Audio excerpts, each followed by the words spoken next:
So ngayong hapon na ito mga growth ay papakita ko sa inyo yung aking na-harvest naman sa neem tree. Ito yung fermented plant juice naman kung tawagin.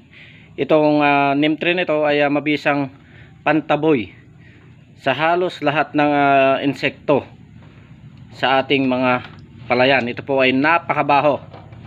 Kaya paniguradong kapag itong in-spray nyo sa inyong mga palayan ay siguradong maitataboy or aalis yung inyong mga kaaway sa bukid. Ayan.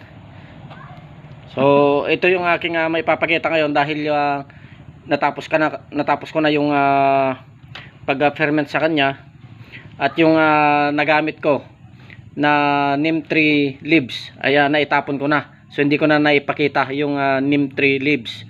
At ang update na lamang ang aking maipapakita sa inyo. So ang timplahan naman nito kapag kayo mag-spray sa inyong mga bukid or sa mga halaman or sa mga gulay ay isa or dalawang lata ng sardinas para siguradong taboy yung inyong mga kaaway sa inyong mga palayan or sa inyong mga pananim. Ayan. So maraming salamat mga kapugrot at ang sana lagi kayong mag-subscribe or mag stay sa ating mga video. Oh, ayan.